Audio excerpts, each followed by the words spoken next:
Without decisions and repetition, your codes can't do anything useful. Python gives us tools to control the flow, to make choices, and repeat tasks. Hey everyone, and welcome back to Mr. Tech. Today we're going to be diving into control flow. This is the part of programming that lets your code make decision and repeat actions. We'll cover how to write if statements for decision making, how to use for and while loops to repeat code, and the best practices so your code stays readable and efficient. So by the end of this video, you will understand how to tell your program what to do, when, and how to avoid boring repetitive code. So we're going to talk about why control flow matters. So think about everyday decisions. Like, should I bring an umbrella if it's raining? How many times should I practice this skill? Should I go out to buy something? Programs need similar choices and repeats. Without control flow, your code just runs top to bottom. No decisions, no loops. That's boring and useless. So that's why if statements help in making decisions. So an if statement lets your program choose what to do based on a condition. So I'm just going to write a short code, and I do where to write this as well so you can follow through. We're going to write if I'm going to write if condition. We're going to do a colon like this, and we're going to press enter, and you notice how it took us to this place here instead of the starting of the next line. This is called nesting. This is how if statement and else statements are supposed to look like.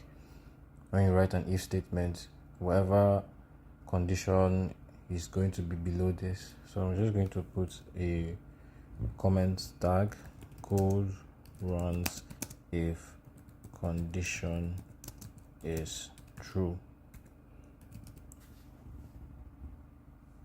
So let's do an example.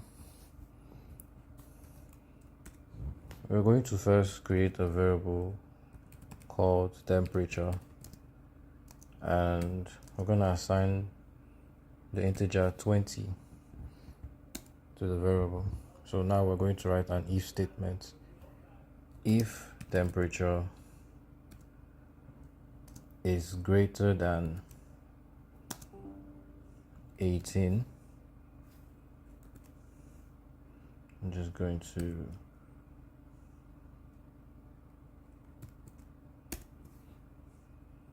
so we're going to print it's warm outside, and remember this is a string, so we're going to have to put the quotation marks, and let's add a exclamation mark here as well, and we're going to close the quotation.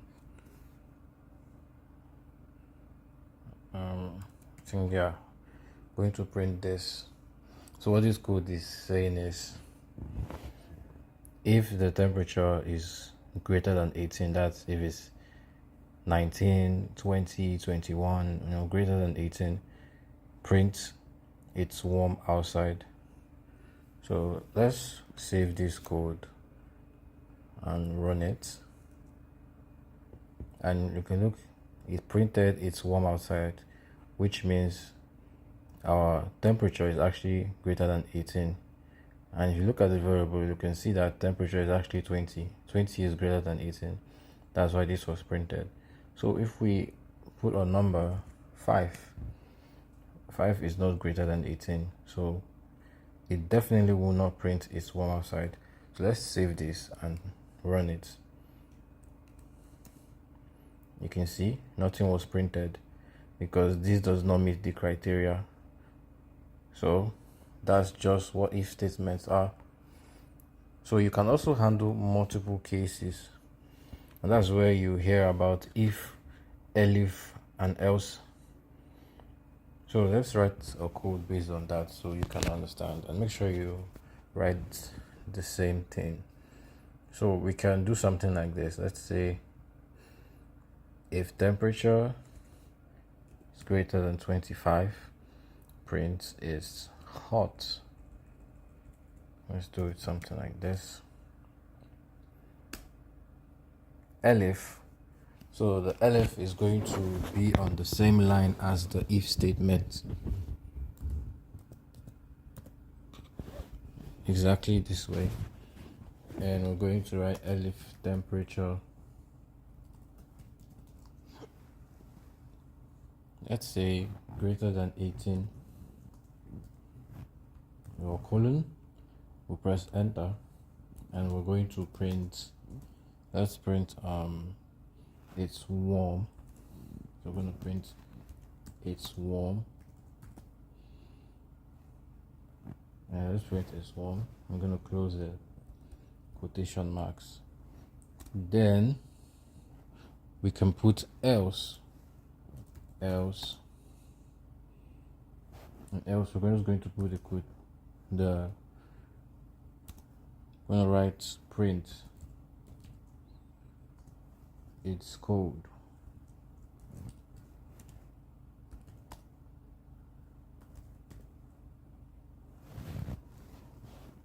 Okay, so I'm just going to quickly go through this. If checks the first condition, elif checks next if the previous condition was false, and then else runs if none above are true. So that's what this essentially does. So let's try running this code. The number is 20.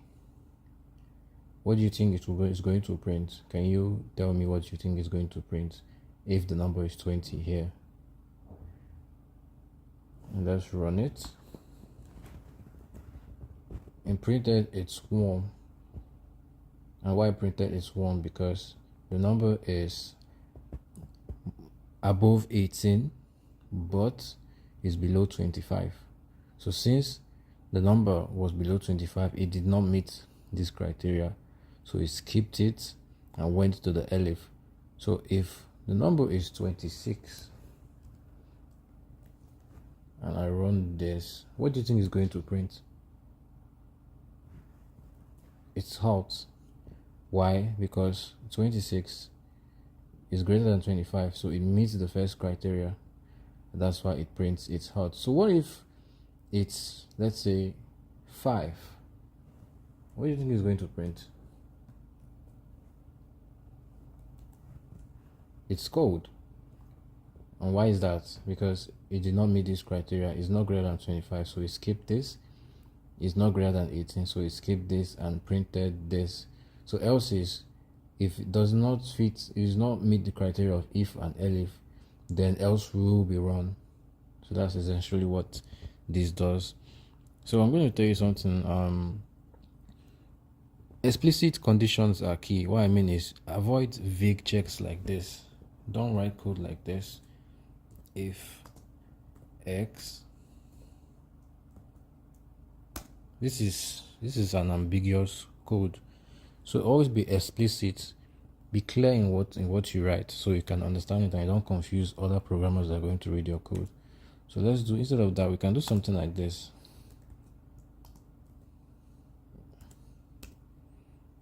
So this is clear because this is if x is greater than 0, it's like, okay, oh, this is clear, this is what we expect. So explicit conditions make your code readable and bug resistant. And here's another bad habit that I know most of you will start doing, but I'm just going to tell you on time, do not do this. Avoid deep nesting. This is what I mean by deep nesting. Let's say if x is greater than 0, if y is greater than 10, if z is equal to 5. this is horrible. this is hard to read, this is hard to maintain. It's better to split the logic into functions or use and or operators. So what I mean is, instead of doing this, we can do something like this. We can just take out this,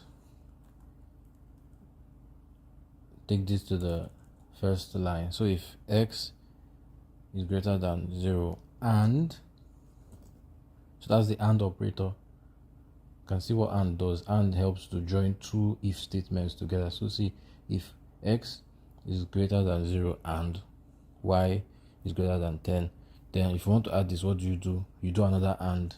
So we delete this and we come here and write and z equals to 5. This is clearer and cleaner, don't you think? Like, you can read this code. When you look at it, you understand what it means already. So that's how you should write your codes. So I'm going to also show you loops. Now, loops help you repeat code without copying and pasting. It helps you do something over and over again. So for loops run a block for each item in a sequence. So what I mean is, let me write simple code for you to read. This is how I write for loops. We start with for. You can say I in range. It doesn't matter. You can use anything here. You can use for apple, for B, for Y, X. It doesn't matter. But remember the naming convention. Sometimes it's best to do something, write something that you can read and understand. So let's use for I in range. Then we're going to put 1 to 6 in the range. Remember our colon. Then we're going to print I. Let's save this code and run it first.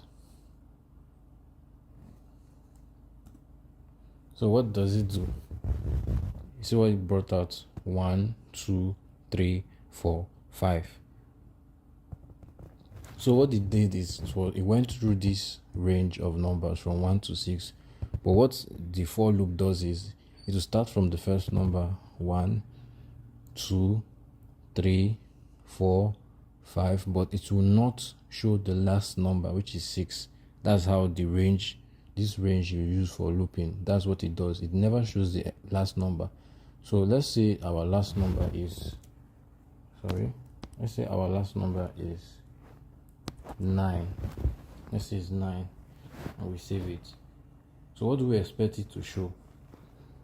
We expect it to show 1, 2, 3, 4, 5, 6, 7, 8, but it will not show 9 because it's the last number. So I told you Python has rules that we must follow, and that's the rule for range. Whenever you're using range to loop, keep that in mind. So we can also loop over lists, but I will do that in another topic because we have not started learning about lists yet. So I'm going to show you another type of loop. Apart from the for loop, they have the while loop. The while loop runs as long as a condition is true. Remember the boolean we talked about, the boolean data type, true or false. So this while loop runs as long as a condition is true. Let me write some code and explain it better. Let's create a variable called count. Let's assign number 1. So let's write a while loop. This is how a while loop is being written. While count is less than or equals to 5, print, let's print the variable count. So let's write count. Then below this, let's write another variable. Let's the same variable count, but we're going to reassign it. Let's say count plus equals 1. So what I did here and what I added here is an increment to avoid infinite loop. What I mean is, if I don't add this here, this thing will loop forever, because is not going to be progressive. If you look at here, like for example, this code now is count is 1. So while count is less or equals to 5, print count. So 1 is always going to be less than 5 forever. Like it never changes. Even right from, let's say, the 1800s, 1500s, when counting started, 1 was always less than 5. Now it's 2026 and 1 is still less than 5. 1 will forever be less than 5. So this will print count forever if we do not add this. What we added here is we're adding, after it prints count, we'll add 1 to 1. This plus equals to 1. It means we're adding 1 to this variable. So 1 plus 1 will make it 2. It will come here again, check. 2 is still less than 5. It will print count. It will come again, add 1 again to make it 3, 4, 5. Once you enter 6, it will stop because 6 is not less than 5 and it's not equals to 5. So 6 will break the loop. So if we do not do this, it will loop forever and to keep looping and looping and looping. So let's save this and see what it will show. And we're going to run it and see what it shows. 1, 2, 3, 4, 5. This is another way of looping. This is a while loop. So what it did now is 1. This is the variable 1. So while count is less than or equals to 5, print count. So 1 is less than 5. It printed count. It printed count, which count is 1. So that's why I printed 1. So it came here. 1 plus 1 is 2. So count is now 2. 2 is less than 5. That's why I printed 2. It came here, added again 3. 3 is less than 5. That's why I printed 3. 4. 4 is less than 5. That's why I printed 4. And 5 is not less than 5. But this equals to here is what made it print. This is less than or equal to 5. 5 is equal to 5. That's why I printed. Then when it got to 6, 6 is not less or equals to 5. That's why it broke the loop here. It did not show 6. It ended here. So that's what happened there. So always be sure to update your variables inside a while loop or it will run forever. And use for loops when you know how many times you want to repeat. Like you know how many times you want to loop over something. But use while loop when you want to repeat something until a condition changes. So I'm going to explain why loop matters and how to avoid repetitive codes. So imagine now, they ask you now to print numbers. Okay, let's say they want you to print numbers from 1 to 100. Somebody who does not know programming will start writing 1, 2, 3, 4. Come on, that's old school. We don't do that anymore. With loops, it's much more cleaner. If you want to count from 1 to 100, you can just write a for loop for I in range 1, 1, 0, 1. Remember I said if you want to loop from 1 to 100, you have to put 101 because it does not count the last number here. So that's what we did here. Remember our colon, then print I. Indentation matters. The print should be inside this for loop. Indentation matters a lot. So we're going to save it and we're going to run it.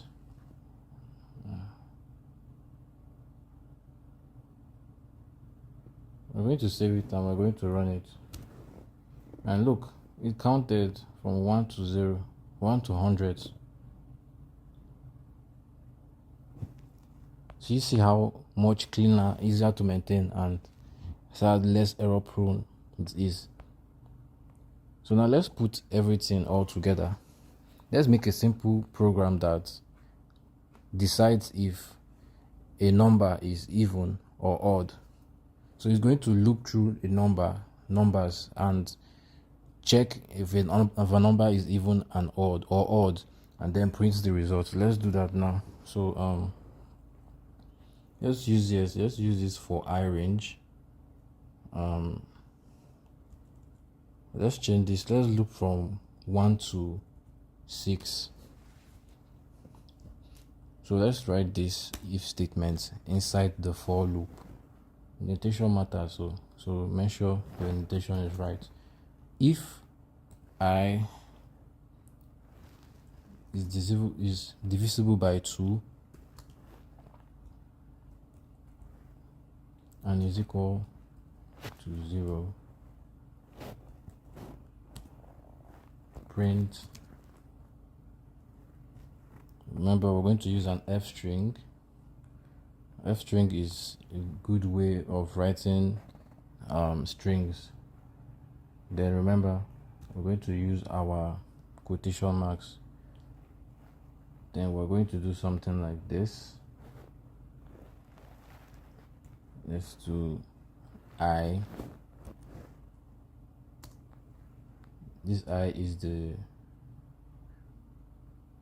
number that is being looped at the moment. I is even.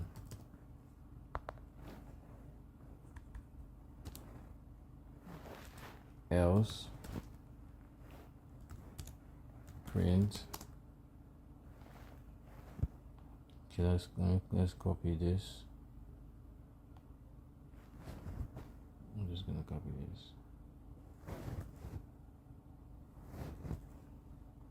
I'm going to add in the brackets. F is odd. I'm going to change this to odd. So what this does is loops from numbers from 1 to 5, checks if it's even or odd, and prints the result. So let's run it and see what it shows.